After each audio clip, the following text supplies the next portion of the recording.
Recording in progress. I am the director of the Bray School Lab, but from the very beginning I've had an incredible partner in Mrs. Nicole Brown, who I'm invited to come up, and she's going to talk a bit about the Bray School. We understand not everybody's entering the understanding of the Bray School at the same point. She's going to give a little information about the Bray School, and importantly is going to read the names of all the known Bray School scholars. All right, Nicole, you want to come on?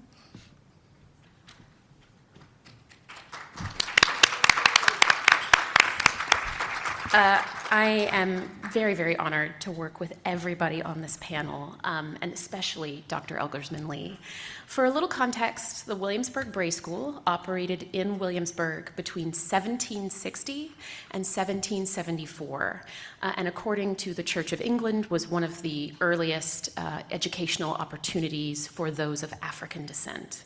To be clear, though, the Bray School espoused pro-slavery instruction, and one of the things that we have been exploring as a group is the difference between what a school tells you to do versus what students themselves take out of their instruction. So the overall themes for this book were both discovery and community. And in the spirit of community and in reverence and deference to the students that we know who attended this school, I'm going to read out all 87 names of the known Williamsburg Bray School students. John, Anne, William, Dick, Matt, Harry, London, Aggie, Shropshire, Young, Mary, Sally, Suki, Aberdeen, Mary, Harry, George, Bristol, Aggie, Roger, Sam, Mary, Nancy, Judy, Rachel, Ripon, Jenny, Jerry, Joseph, Dick, Robert, Lucy, Elizabeth, Grace, George, Nanny, Locust, Sarah, Hannah, Sarah, John, Pat, Jack, James, Sal, Phoebe, Jane, John, Dolly, Doll, Elizabeth, Fanny, Isaac B., Catherine, Joanna B., Clara B., Nancy, Edmund, Johnny, Jack, Sal, Jack, Sally, Adam, Fanny, Charlotte, Jenny, Jack, Dennis, Morning, Joseph, Davy, Molly, Nancy, Davy, Phyllis, Charles, Betty, Sylvia, Squire, Elizabeth, Harry Ashby, John Ashby, Mary Ashby, Mary Ann, Mary Jones, Alicia Jones. This book is written in honor of all of them and the unknown names of Bray School scholars.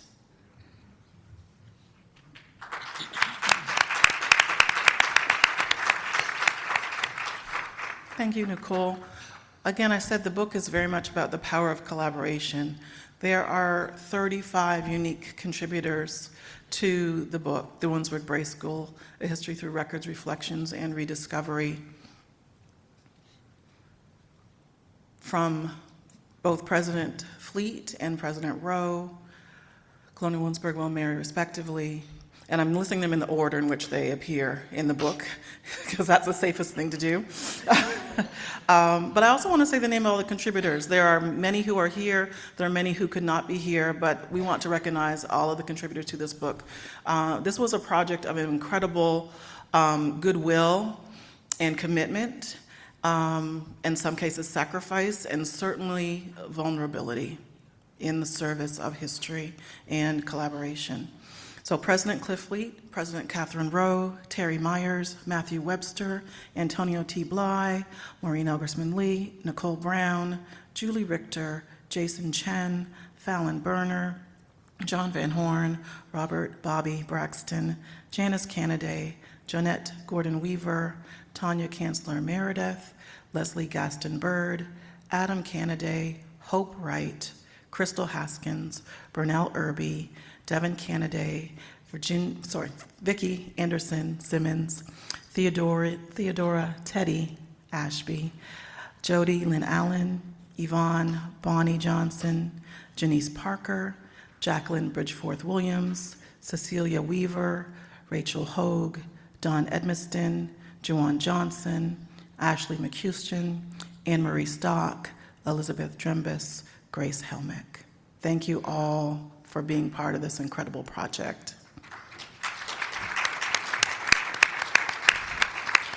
And I just want to say about a few things about how we started and how we got here. I started as director of the Bray School Lab when it was launched in 2021. I was inspired very much by the university's campaign for the Bold. They were largely wrapping up that campaign, and I heard President Rowe speak at a dinner and talking about For the Bold and what boldness means, and encourage everyone to be bold. And I was brand spanking new at William Mary, but I felt that I was part of that call to be bold. And I'm like, I can be bold. I think I can be bold. I want to be bold. It's a little scary for me, but I'm going to lean into that. And I think that really inspired us to think about doing a book, because when I became director, that was I'm like, I want to write a book. I want us to have a book. But it couldn't be a traditional book. It would have to be a different model. But I knew I wanted to be bold. And President Rowe also reminds us that we can and are and should be awesome, but not perfect, right? Awesomeness, not perfection. So let me acknowledge the Bray School Lab team.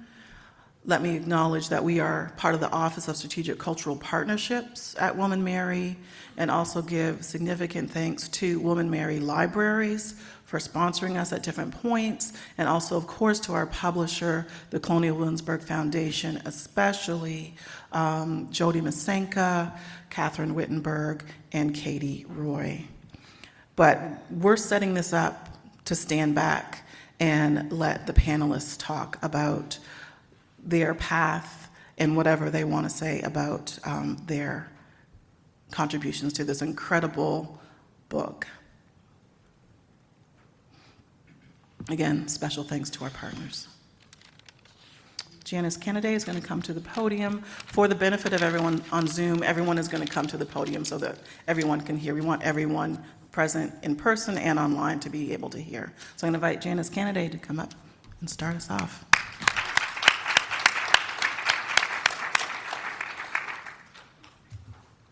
Good morning. Good morning. That was bold, wasn't it? I'm glad to be here. I have thought and thought and thought, what can I say that's going to make sense and stick to what Maureen asked me to do, and try to connect it with the collaboration that we experienced together writing her book, that vision of a book that would be bold and awesome, not perfect, but would talk about the community and connect the community and say why the stories around the folks, the children who attended the Bray School and those who taught those, the lady who taught, Ann Wager, who taught those children at the Bray School, why it made a difference then and why it makes a difference now. So I want to concentrate on one word, and that's resilience. And I'll connect it to remembering London. A lot of times when I think about the word resilience, I think about strength. And when I started to really look at the definition, it's not so much about strength. I think of strength when I'm trying to open a jar and I squeeze it real tight and I let it go. And I might try one more time, but then I'm done. Resilience is the time when I come up against something and I can't quite push through or get where I want to go. I take a pause, I back up, I come back, and I keep coming back. And so I'm thinking about the resilience of our community. And in this book, I wrote about London, but let me tell you how I got to London and resilience. I never saw myself in this town growing up, but I'm very much a part of Williamsburg, very much a part of the school system. And so I think that I experienced some of the things in public school that the children at the Bray School might have experienced. Never seeing yourself in the story, never feeling encouraged, never being able to lift your own self-esteem or even recognize what that is. And so to get to the crux of it, I met a young girl who was with a school group a couple of years ago going down Duke of Gloucester Street. Most of the children in the group did not look like her or me. And she was the only one that looked like the two of us. And in watching the group move around, I went over with two other ladies and I listened in on the conversation and I watched. And after the tour was over, I asked if I could ask some questions of the children because I was a school guide for school touring groups. And I asked, what did they get from the tour? Did they enjoy it? And so all the children knew what they enjoyed. But there was that one young lady who stood toward the back who was smiling. And eventually her smile turned to tears. And I asked her what the problem was. And we talked and chit-chatted. The two ladies with me, they tried to encourage her and kind of soothe her. And she just shook her head. And I said, did I say something wrong in questioning the other students? She just did like this. I said, is there something that wasn't said? And she said, yes. And so I asked her, I said, is it because you can't figure out what any of this has to do with you? And she said, and in that moment, I knew how that felt, because I had felt that growing up in Williamsburg, going to the school system, interacting with people, adults and my peers, and never feeling like I had a place, a space, or belonging. So I didn't have the resilience to push through. I felt a lot of fear and inadequacy as a child. And so when Maureen and the others approached us about writing a book, I wanted to write about this young girl. Her name was London. And I knew I'd seen that name before, and it was on some of the papers that Nicole had given me. At that time, I didn't think about London being a boy. I just assumed it was a girl. And now I know it could very well have been a boy. And so I wrote about London and her experience in school in our present time, my experience in school back in the 60s and 70s coming forward, and then reading about London, or thinking about London on that list in the 1700s. How in the world could the same experience reach across those years that way? And so that was a troubling thing to me. And so that's why I wrote about London, because I could see myself in London. I could see her in me. And I just hoped when I wrote the essay that there would be someone there for London to encourage her and let her know that she could keep pushing, even on the other side of the fear and inadequacy, to become all that she hoped to be. The same way my experiences, I didn't always find someone there. Every now and then there was someone who said a word that I took with me to help me to push on the other side of the fear and the inadequacy, to the point that I was able to raise 6 children who I don't think have any fear or any sense of inadequacy. And so that's why I wrote the essay the way that I did, and I hope you had a chance to read it. And if not, that's okay. But when I go back to the word resilience, we know resilience is the process of adapting in the face of adversity and tragedy, correct? Yeah. And so that helped me to kind of realize the theme and how I wanted to speak this morning, because resilience was important then. People experienced it back in the 18th century, but I don't think that's what they called it. And so when I think about resilience, I think about the words that connect with resilience. And the one I love is irrepressive. I just love that word. I could hang on that because you can't do anything with it. I love flexibility, being able to pivot, being able to stretch, bending but not breaking.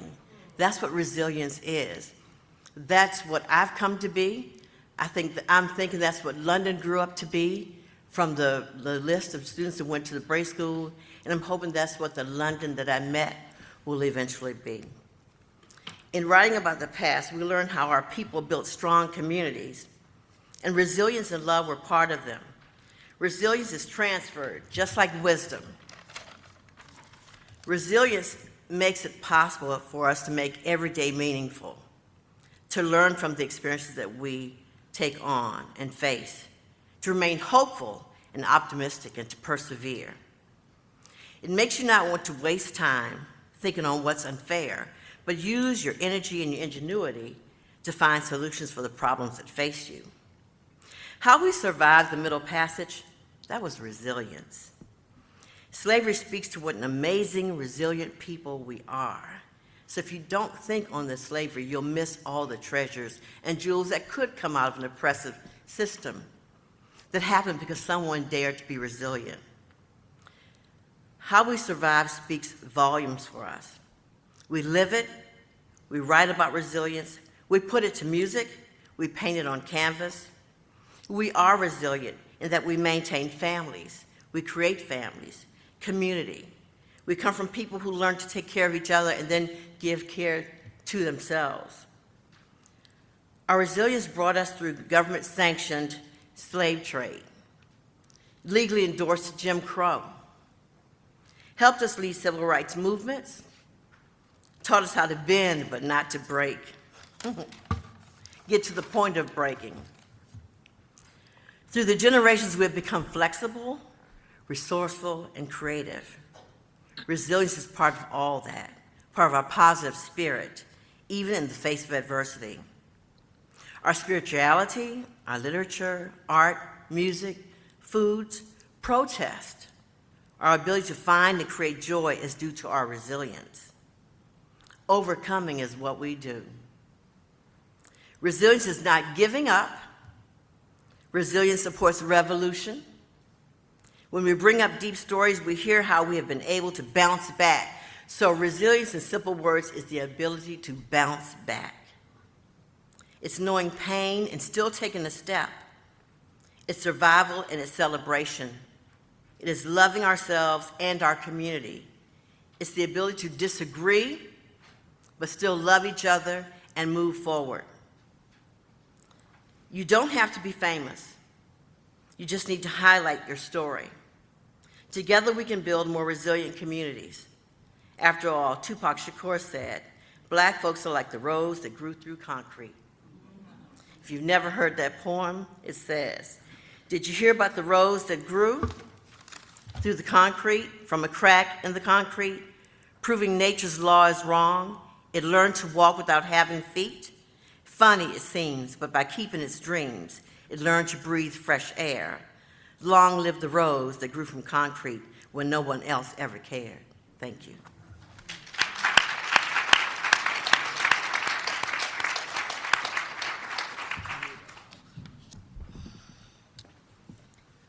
I'd like to welcome Johnette Gordon-Weaver, who will talk about her essay, "The Talented Tenth of Their Generation."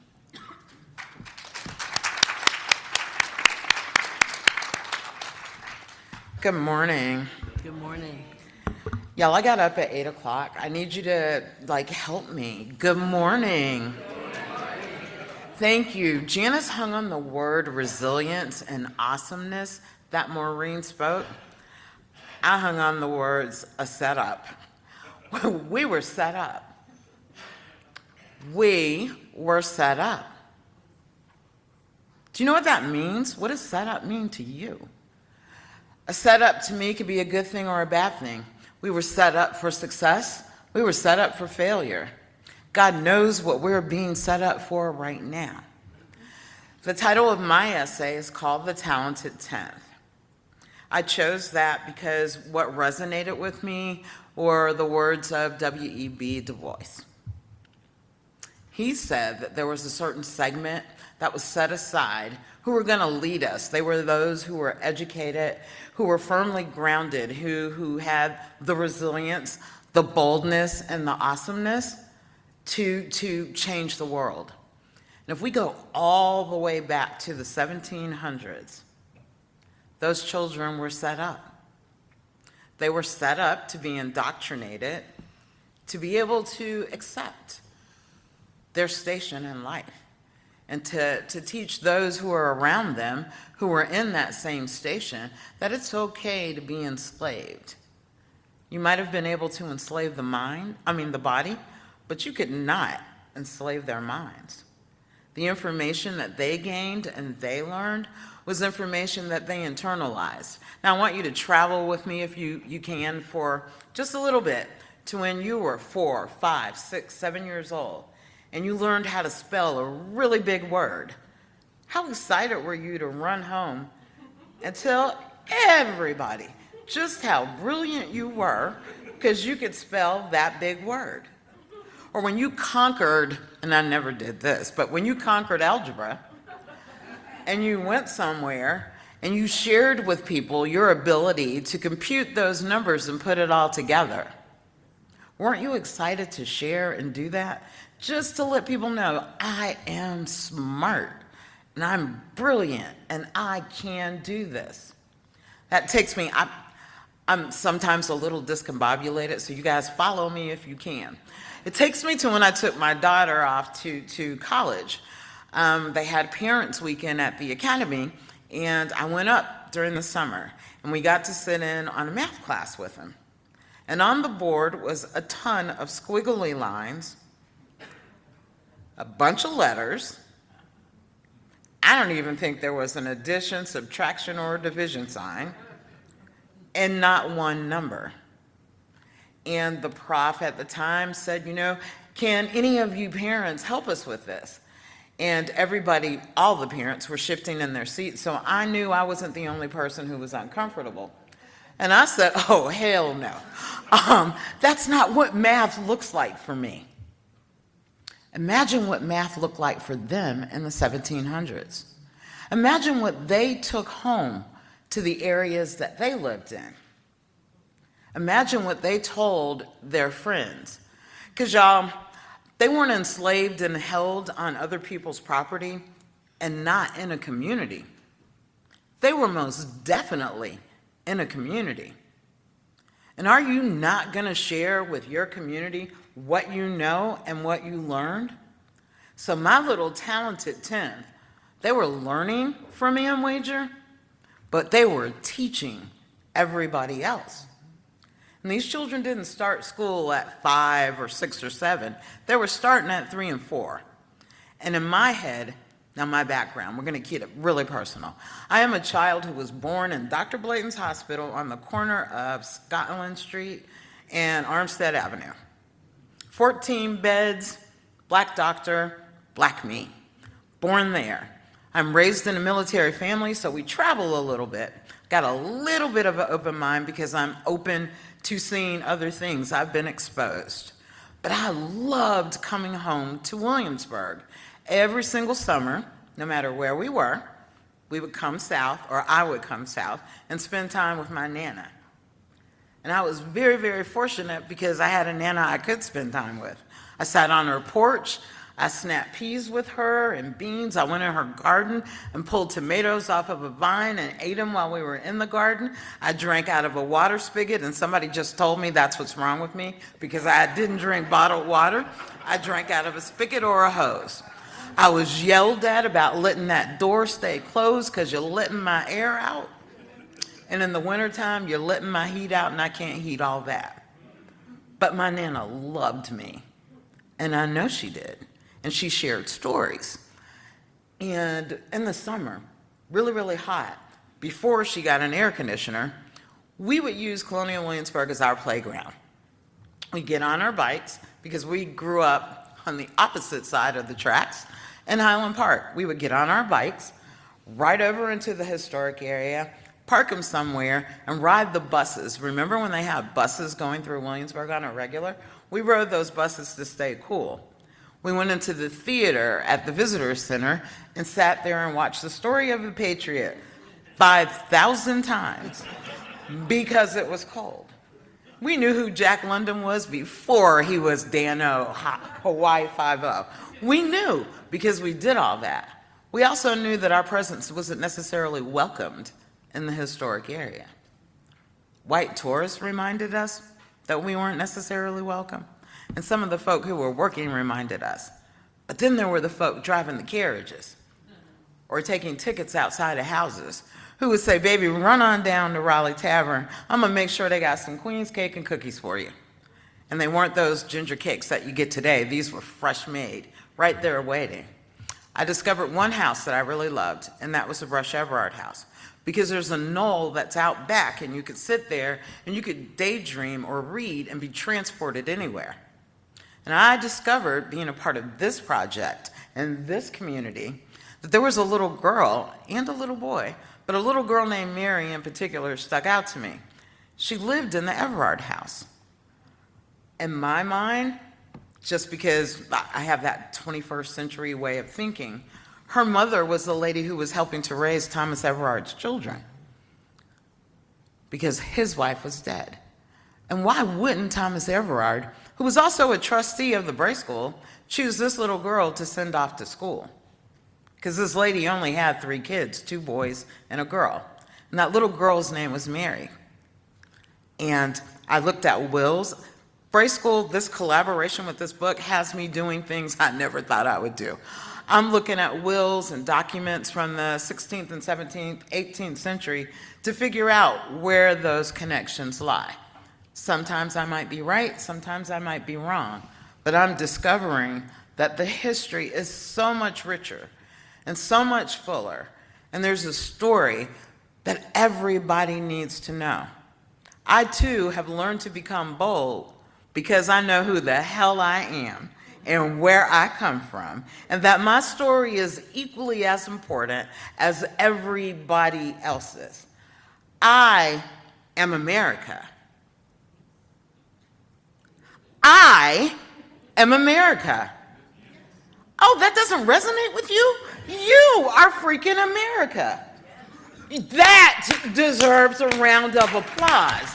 I don't think you heard me, and I don't think you understand that we are America. I shouldn't have to beg you to applaud for that. You should be prideful and filled with it and sharing that story and sharing your excitement and coming to Williamsburg no matter when. Just last week, we did a tour at my church, and it was for the Sorensen Institute. And any of you who are familiar with that, you know it's a group of thinkers out of UVA, people with connections. And there were 2 black women on that tour who got up and said, I never knew. And I am upset. Just yesterday, we toured the historic area of Williamsburg, and we didn't see anybody who looked like us. And we didn't hear any stories about us. And I cautioned them about 2 things. A, it's very difficult to get somebody to wear a uniform or a costume in Williamsburg to tell those stories and work as interpreters, because you know what? We don't treat each other very well when we are in costume. We act like we sold out because we are telling our story. My time is up, but remember, you are America.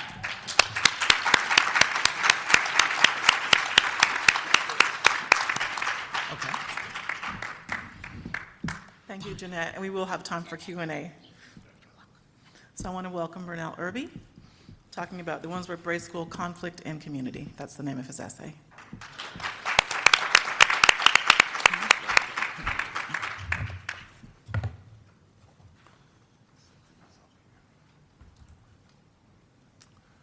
Hello, everybody. Hello. I am a high school secondary social studies teacher. And thank you. On my first day of teaching, I came out of my classroom. I was standing there on hall duty, and I watched some kids down the hall.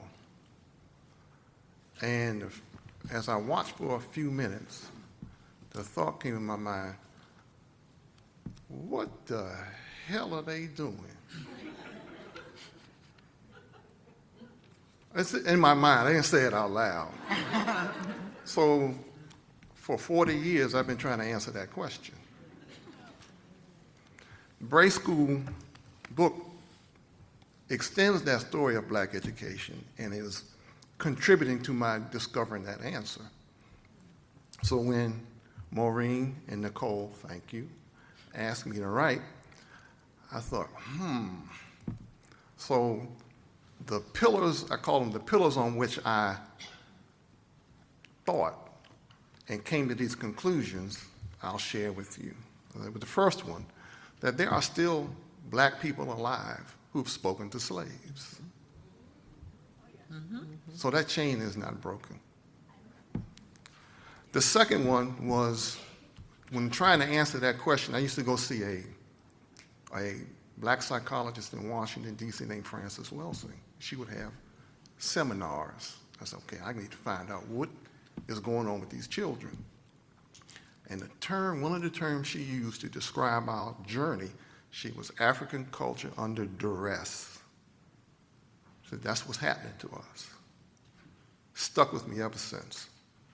And when I see people write about, oh, when black people got off the slave ships, they were a blank slate. No, absolutely not. We had culture there, culture here, under duress. Okay. The next one was a story my mother told me. So my great-grandmother is from Williamsburg. When she would bring her grandchildren to Williamsburg, if my grandfather didn't drive them or they didn't ride the train, they would take the bus. She said when they pulled into the station in Richmond, my great-grandmother would reach over and pull the shade down. What was that about? So those are the things those are the foundations on which when I was asked to make some observations about the documents, that's what I based them on. So therefore I came up with the conflict and community.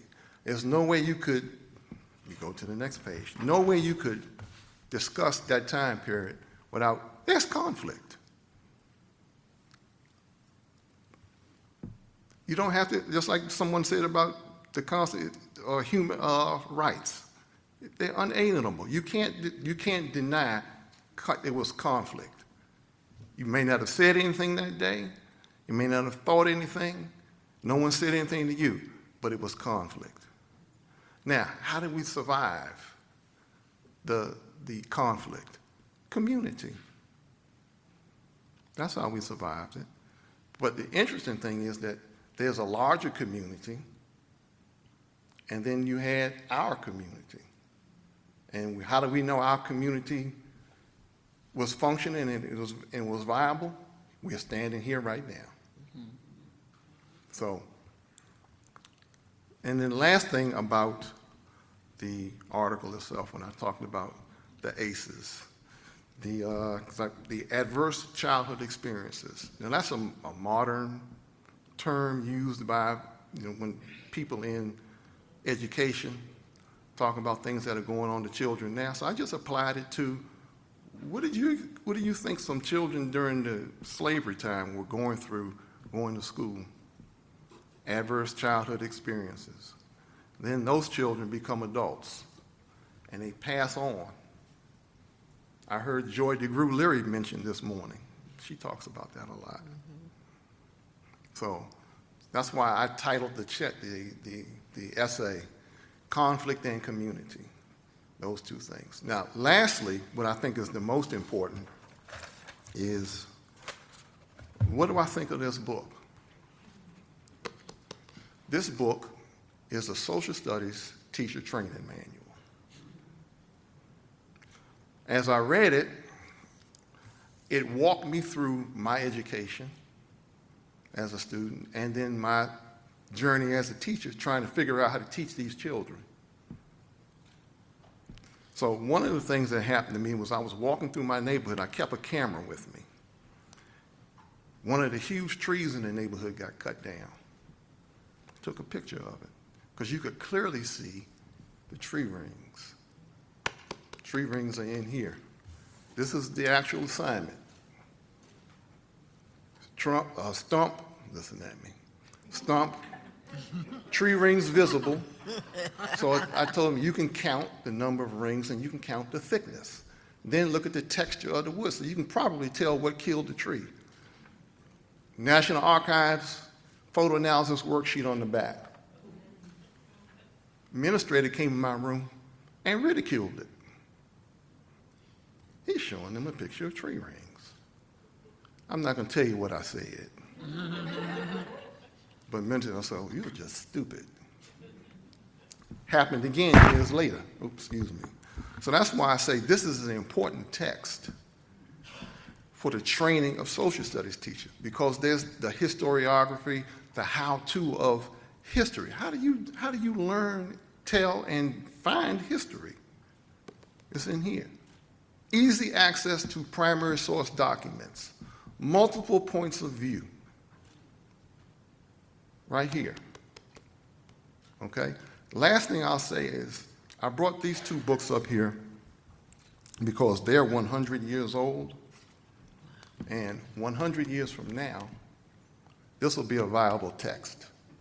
It'll be a gem that somebody who was studying the history of black education, they would pick, oh my God, look what I found. Well, who are Maureen and Nicole? Let me find out about them. Okay? So as I said, these are 100. So that's why I brought them up here, both of these. This one, Carter G. Woodson, is mentioned in here. Okay? Thank you.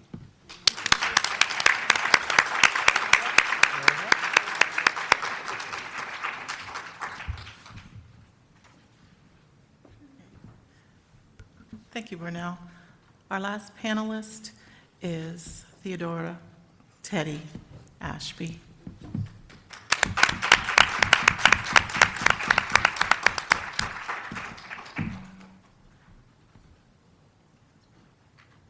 No.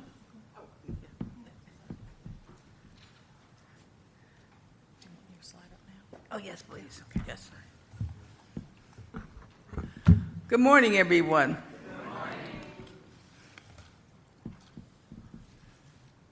You can clap for that picture, too.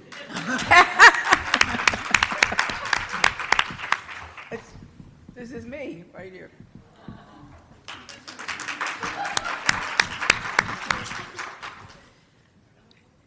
So, I'm going to tell you, this is such an honor.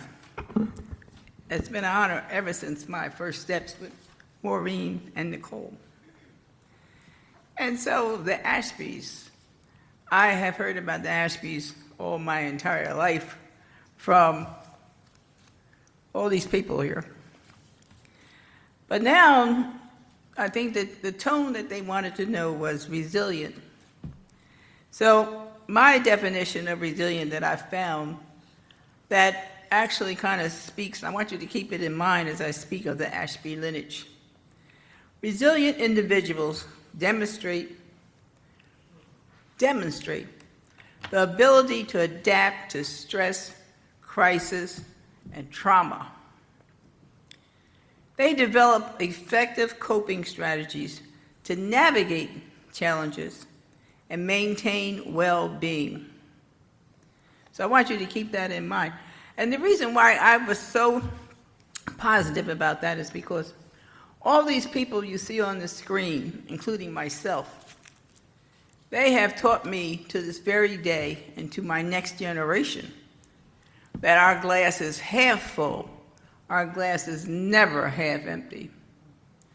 So I first want to honor who started this, Mary Ashby, and her amazing African man who loved her.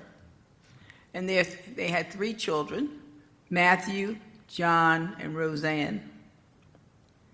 I also want to honor and mention my daughter, who is our future, Philippa Ashby, who is sitting in the back of the room. If she would stand up. Oh yeah, there she is. Yes, And she takes the J, she puts the J in joy. So, yes. So that tone is generational, but our glass is half full. And so, just like Johnette said about bouncing back and so forth. But those children, so here's what my point is here. I am a Bray School descendant. So my children that went to the Bray School, Harry, John, and Mary, their father, Matthew, John, and Roseanne, and their aunt and uncle, John and Roseanne, there's a big difference between being enslaved and then being made free. For children or people who are born free, they were born free, they weren't made free. They started as free. So the attitude and the trauma and the perspective on the world may be quite different from an enslaved person, manumitted, and a person who was not made free by a white owner. But the other part of that is, free did not mean that they were equal to the white population. And I'm going to speak on Colonial Virginia. Because Colonial Virginia was a state, I'm also a genealogist. Colonial Virginia, I don't want to laugh because it's not funny really, but Colonial Virginia would make up a policy and a law in a New York minute. They said, oh my God, there's a crack in that system. Let me make a law to stop it. So Mary Ashby had 3 children. So not only did she have to go through childbirth, but she had to pay a fine. Mm-hmm. Yes, she had to pay a fine. She was an indentured servant here in Squire's Tavern, where I've eaten, and they call me Mistress Ashby. And she paid a fine, or her indenture could be extended 5 more years. So just think about that. Oh, I'm free. Yep. I'm white. Great. But having a baby wasn't as simple as that. So she ended up having 3 children. And the children, Matthew set the tone for the Ashbys, all these Ashbys, and Beverly. I think I got a cousin. Beverly, are you in there? Yes. Mm-hmm. Raise your hand. And there's also extended family that's not in this collage, which took me a week to make years ago.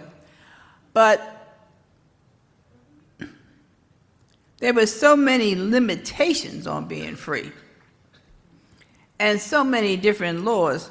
You know, the law that I just spoke about, having a baby, a mulatto child, all white women having a mulatto child, that law came about in 1691 because they didn't think, the early colonists didn't think that white women would be mating with African gentlemen. And so once they realized that, they had to do something. So also, the law was changed for the mother being free, then the children would be free. Because they found out that the white males were having mulatto children. And the mulatto children, or the mixed race children, were suing the courts for their freedom. So of course, they had to change the law in Virginia to make it come through the mother, because they were thinking not too many white women would be having children with the African population. So if I may, I would like to read you something from my essay. And the essay is entitled, A Bray School Descendant.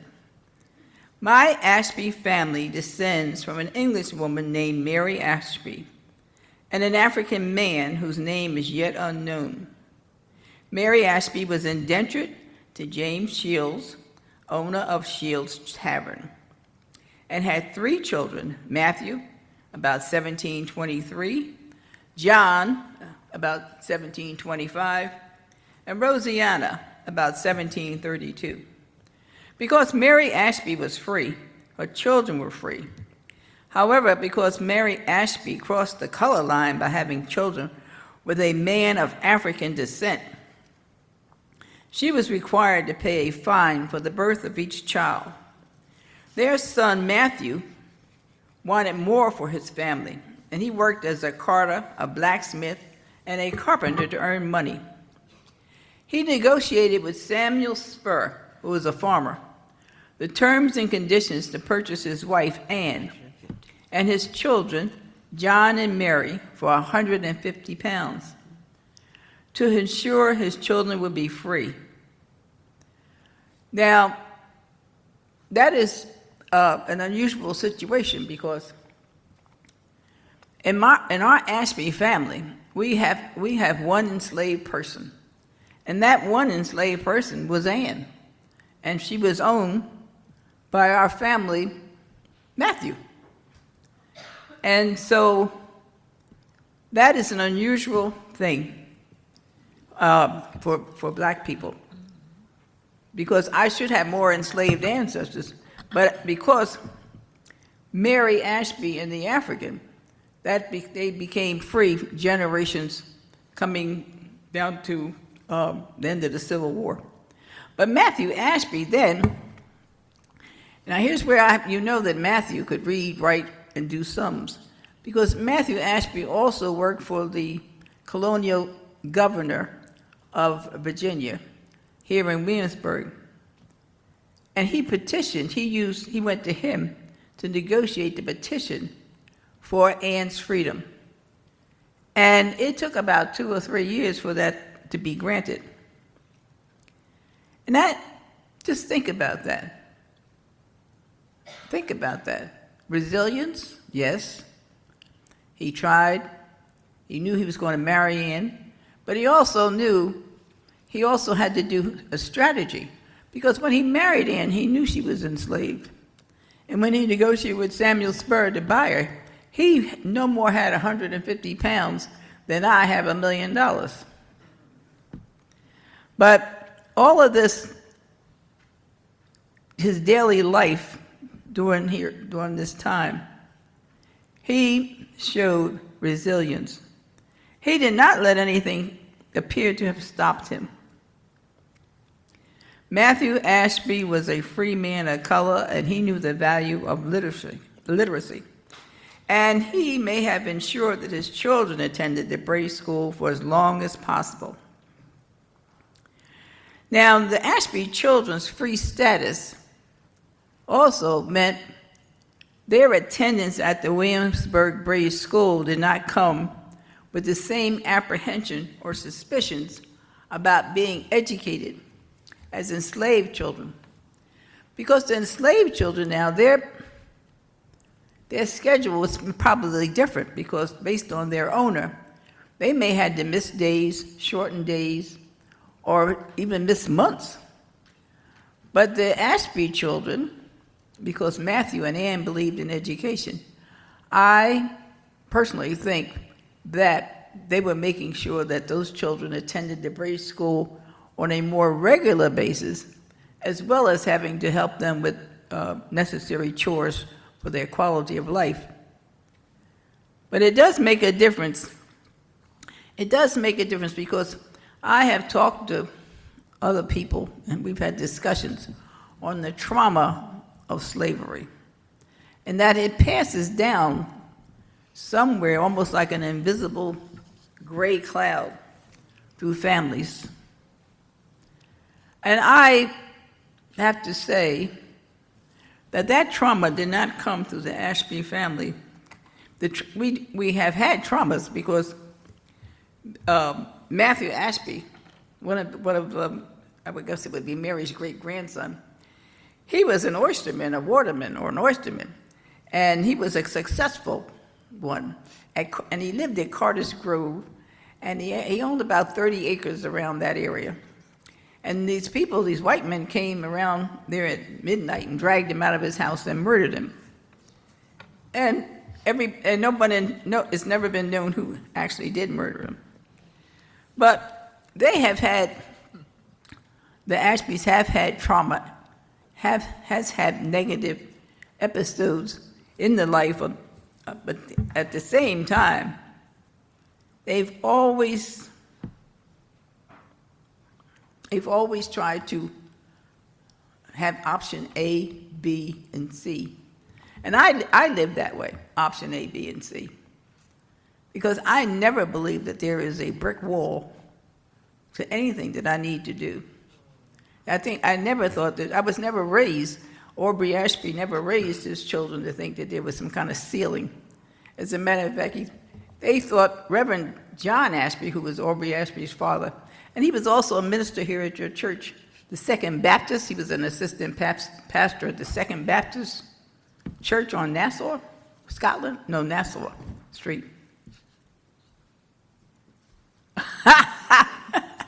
Anyway, I just need, and I'm not bragging, but you know what, these Ashby people, up here on this, you see that's William. But anyway, they always told us we would have reunions, the annual Ashby family reunion. And our great Uncle Bill and Aunt Mary would be there, and they would have the manumission document that Matthew had when he freed Anne. But they made us think that we walked on water, that we were the best thing since sliced bread. And so it's just been such a positive family.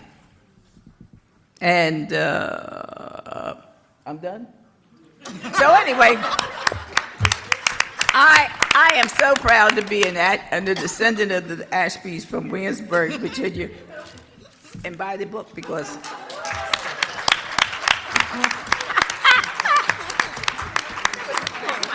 that wasn't 5 minutes, that was 12 minutes. Thank you, Teddi. So we do have, and we want to definitely reserve some time for Q&A, but we do have more contributors and more people who said, I would like to be on the panel than we could accommodate on the panel physically. We do have mics. If you are a contributor to the book and would like to say something very briefly on your contribution or some reflection, I welcome that, but we are going to move to Q&A immediately thereafter. I know I saw several people come in, but if you would like to say just something very briefly, please raise your hand, we'll get a mic to you, otherwise we will go into Q&A, and that can spill over into the larger conversation. All right, where's our mics? Jody's got them.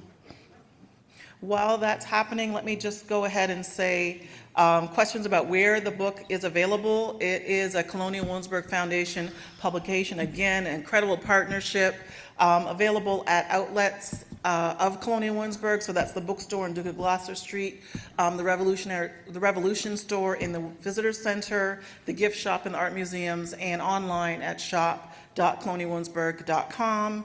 But very quickly, coming up Friday, April the 11th, 12 to 1:30 at Swem Library, there will be a book talk and signing, a collaborative one, featuring the Williamsburg Bray School and Jody Allen's hot off the presses as of December.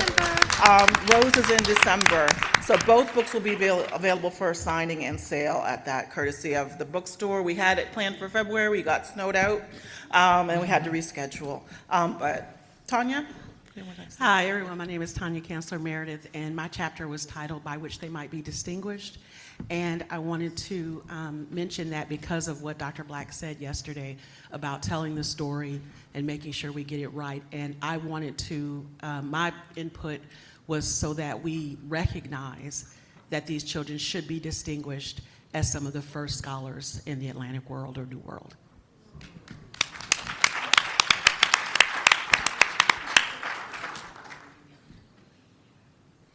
Any others for contributors?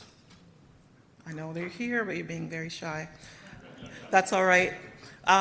Just one thing before we move into Q&A, is that we have also Descendants Week coming up, April 21st to 26th. This is the fourth annual William Mary Bray School Lab Descendants Week with various events. We have a special taping. C-SPAN is coming to campus to do a taping on the Williamsburg Bray School history at the Muscarelli Museum, 5:30 on the 21st, our virtual town hall over Zoom, a Descendants Week reception, and then Descendants Family Day event All events are free and open to the public. I really need to stress this. The public is invited in.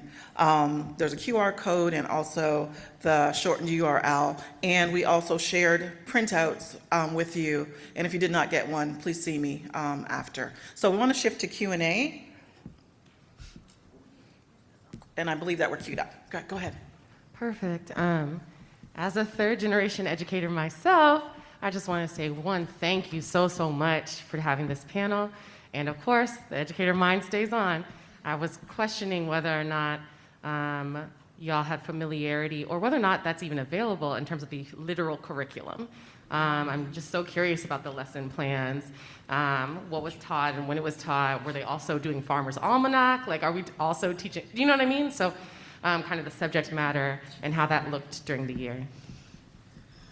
So Nicole Brown's going to come up and speak to that. I do want to say that there are many documents, high-quality PDF images of the original documents which reside in London, around the correspondence and so on, the rules, which also have lists of the books that were sent, but Nicole's going to talk about her research, which was very much focused on the curriculum. So I wanted to defer, and then everyone looked at me. So that's one of the things as a PhD candidate that I've been studying. For full disclosure, if you would like to read the documents yourself, because I am always of the mind, someone telling you something about documents is great, but you should have access to them yourself. Yes. So you should know that the William and Mary Bray School Lab has a research portal. If you can find it through our webpage. One of the data sets that is part of that research portal are all 42 pieces of correspondence sent to and from the Williamsburg Bray School. And that includes a set of rules from 1762 that identify very explicitly what the Bray Associates want taught at this school. That is different, though, inherently, than what some of the sources say is happening on the ground. Above all, though, what we're seeing is there are about 24 different pamphlets and books that are utilized at this school. Many of them have very ubiquitous names, or I would argue very boring names. For example, The Child's First Book. Okay. Dixon's English Instructor was one of the 3 most common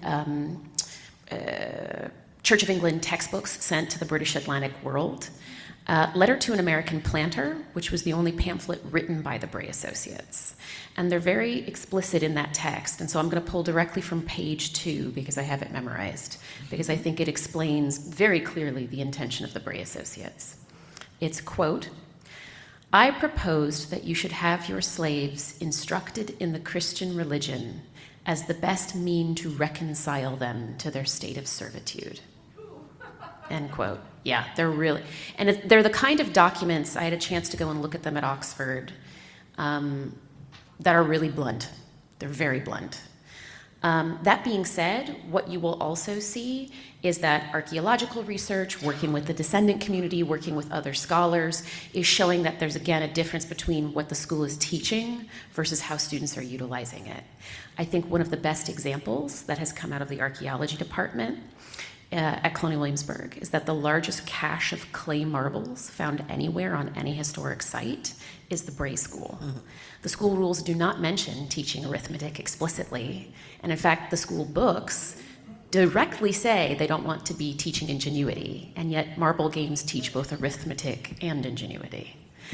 So if you'd like to learn more, there's a research report I recently published that's open access. You can come and ask me about it later. The 3rd chapter is entirely on curriculum, and I also pull sources from other Bray schools. And actually, Colonial Williamsburg will be publishing a 5-minute video as part of one of their series on the curriculum on March 25th, so 3 days from now. Yeah. Could I also respond a little bit? Hold on. Yes. Yeah. Yes. Talking about curriculum, one of the things to also do And is Burnell, just for everyone here and on Zoom, we really need you to project into that microphone, or you can come up here if you'd like. Yeah, absolutely.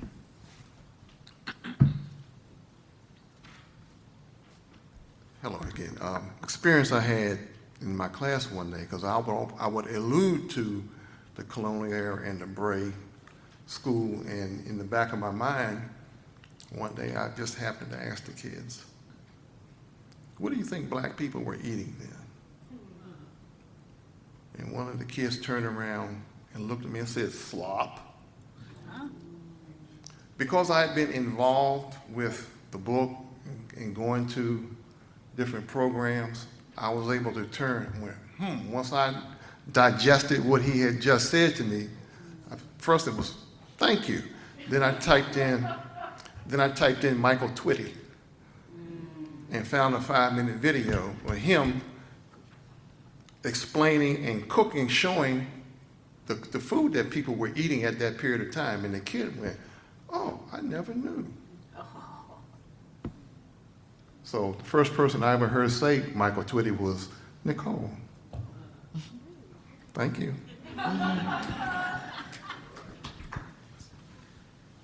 Other questions in the audience? Yes, please go ahead. And we ask you that you try to be as loud as you can at the mic. Okay, so I want to introduce my mom. She's 94. Mike. She's been, my mom, Thank you. Clarita Allen, 94, descendant of the community here in Williamsburg, in the surrounding area. And she's my historian. She's helped me to grow my love for Williamsburg. But what I want to say is a comment and then the question. Okay. As a student in James City County Schools, I wasn't met with understanding of where I came from. I was born in New York, so when I came here, I was told that I was a Yankee and that I was a little Angela Davis. And that's still true today, because I still have that revolution in me, and it was incited by Dr. Black's speech, his church service, his revival yesterday. And my mom also asked the question, how could she be a part of the revolution? And, you know, it helps me to understand where I came from here, going to James City County Schools when I was kicked out, basically, of Latin class, because I was told that I was best suited for home economics. That resilience that we talk about, my branding is a rose by another name, which is the dandelion. That's who I am. I am a dandelion. It's my personal branding. I'm going to get emotional. Because I've been away from Williamsburg for 44 years. I vowed that I would never, ever, ever come back here. Because of that, because of my feeling of not belonging. Janice spoke of that. Each one of you on the panel I resonate with because you speak my story. The Bray School, I was first a naysayer. I was one of the ones that said, why? Why would you have a Bray School? Why would you have an institution that was dedicated to the teaching curriculum that kept young ones enslaved? Because I was thinking about the young girl in me, the little girl, the one that was told that I couldn't do it, right? So now I ask, although we have this great program and I just love it, it's so dear to me, how do we teach our children? What programs are now being done to help the young ones, like myself and everyone else that comes up through the school systems, to understand and be a part of learning about the Bray School? Is it a voice for them? Are we doing any programs, any other things that help develop their minds and help them to be a part of that revolution and learning their history? To the answer, yes. We have, as far as the Bray School Lab, we have multiple programs. We have been partnering with churches, with schools, around sharing the Bray School story. Getting the book done was a key part in that, but also pushing out and making material available through the website, so the transcriptions and so on. I think that there's a couple of things. There's the things that we have been doing, and I'm going to turn it over to the panel because I'm sure they have input. Things that we have been doing, and also things that we can very much do in the future. I'm thinking about what Dr. Black said yesterday about the Freedom School model, using the churches and other infrastructure that is Have not already been saying here to share that information. I am very much of the mind that I'm personally, there's Maureen, the Bray School Lab Director, there's also Maureen, the person, Maureen, the mom, all the There you different go. titles, identities we have. I think that we need to move that forward immediately. That part. Immediately. Because time is not in our favor. And we've already seen this in our community this year. So that's one piece. Parents, families, teaching, right? Teaching. So I'm going to stop there because I know there's other people much wiser than me who can speak to it. Thank you, Maureen. I do not claim to be much wiser. I do claim to be older, so I have some experience there. Forever and a day, it's been, what do we do about our children? And there's a whole generation of children who have basically raised themselves, or they were raised by their grandmas because their parents were off working or whatever. But we're a community, and we've always been a community, and there always hasn't been two parents in the home, but they always got it done. Because there was always somebody who insisted in your family that you are not going to do, be, or say what I am. You are going to do, be, or say better than I am. Dr. Black yesterday talked about the freedom schools, and immediately something started burning in my blood. We've got churches from Shiloh, Croker, Norge, all through Williamsburg, through St. John in York County, New Quarter, and further down. Every single Saturday, there are Jews who are going to Jewish school and learning Hebrew at Hebrew school. There are Greeks who are doing Greek school to maintain and keep their culture and to make sure that the children know what they need to know. I don't care if I don't have books. I have a mouth, I have a brain, and I have a memory. I can tell you, Auntie Claritha back there, put her in First Baptist Church and let her start talking. She's 94 years old. She's got stories. I've learned from her. Doing this project with the Bray School, I learned that I'm related to Teddi Ashby. I learned that I'm related to the Jones family. I learned that almost, and I say it jokingly, but it's really not, almost every single black person from Williamsburg has some connection somewhere. If there were only 19 and odd Africans on that ship, I mean, come on, y'all. You're all my cousins. And like Teddi said, those families that are interrelated or married outside of the African race, I have one side of my family's born free as well. European, British woman, had a baby by an African. Must have loved him or liked him or something because she had 3 more. And it was not without peril. She got beat for that. She was tied for that. We can teach everything that we know, and we better start doing it, because they can ban our books, but they can't ban our minds. They can't ban our stories, and they can't stop us. And it doesn't mean you can't commit to that. We should start Saturday school next Saturday. All right, that's what we're going to do.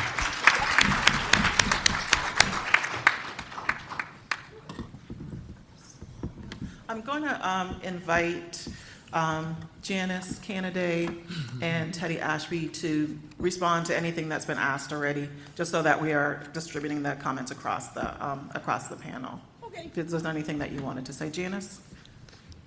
I can say it right here. Everything that Johnette said, I've already said. Not only do we have the church with the rooms that are empty, like the historic First Baptist Church, I'm going to call them out, who have a history committee that should be teaching the children. We have educated our own teachers and engineers and mathematicians, so we have no excuse. The sad thing is for us to sit back and wait for those people who have oppressed us, with all due respect, to tell our story. Take that finger that you point out and turn it back around to yourself. Oh, and I think the same thing, really. Education, more importantly, is on you educating your family about your own family. Don't worry about the neighbor next door. I really don't care about them. But because I grew up knowing who and where I came from, I could never be intimidated, first of all. I may have been shy, but guess what? I was never a follower. I had 2 children. They were born with the same, I raised them with the same attitude that my mother and father raised me. I did tell you that they thought that, you know what, my name is Theodora, a gift of God. And they thought all the Ashby children walked on water. So I was not a follower. You will be raising a leader. There are so many children out here just wandering around feeling so unattached on an island, and it makes no damn sense. You can't tell the person who your grandfather is. I mean, I run into children. Look at this one right here. Are you bored? Maybe not. And they will say, maybe you could be tired because we had to get up so early. But they will say they don't even know who their grandparents' names are. They'll say, oh, her name is Nana. Give me a break. I'm sorry, I'm a bully. So you really didn't want me to get on this microphone about history and knowing about your family connections, because I'm also a genealogist, and I'm a member of a group of 127 people, and we work on Zoom. I can't tell you how many of those people I have been mentoring, because they don't even know their grandparents, or they're missing the one grandfather. And here, I can go back 6, 7 generations. Oh, sorry. And so, if you could just start tonight or tomorrow, like you said about the Freedom School, put the Freedom School in your house first, and get to the church. But yeah, Freedom School starts at home. All right. Mm-hmm. Yep.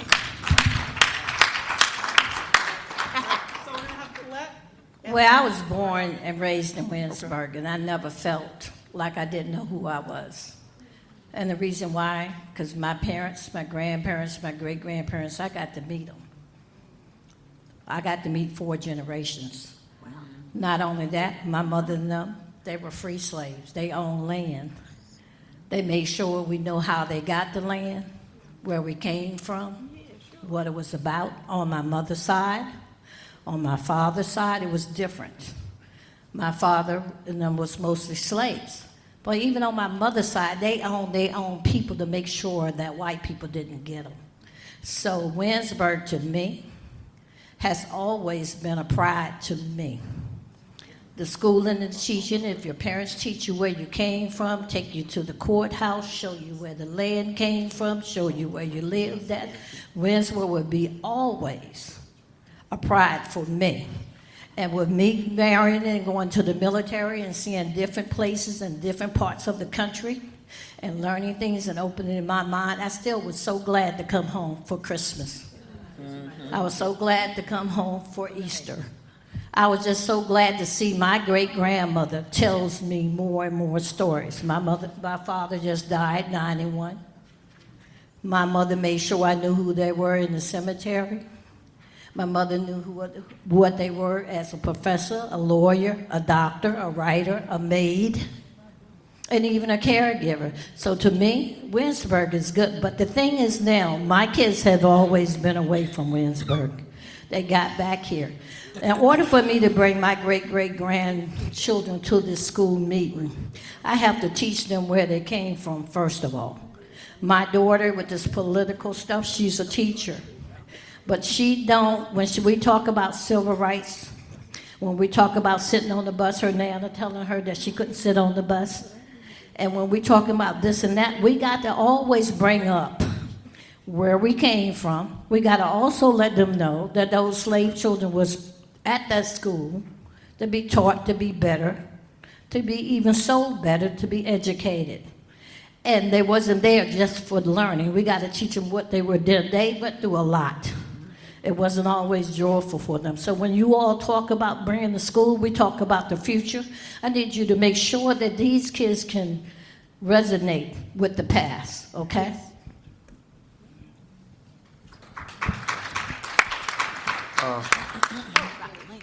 We're almost out.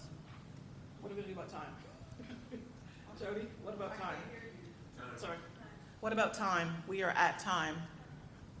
So, what would you like to do? We can do what we can. Okay. Let Dr. Lane talk. I just have a short caveat I'd like to get everyone to consider. Those Africans that were brought from the Kingdom of Angola and the Kingdom of the Congo were Christian, and the British did not enslave Christians. So as you do your research, please consider that. You could Google it, and you'll find out. Those who came from the Kingdom of Angola, the first group of Africans were from Angola, and then those who came from the Congo were Christian. My people from Charles City County were free people of color because they came from those who came from Angola. Okay, and when we talk about curriculum and schooling, I think for me, the most important thing is teaching the teachers. Got to teach the teachers. And your teachers need to travel. Thank you. Thank you. Conversations will continue individually. Thank you to all the panelists. We can give them a round of applause. Thank you. The conversation continues and the work continues. I think we got a call to action. Thanks. We're done. Hey, Jeanette.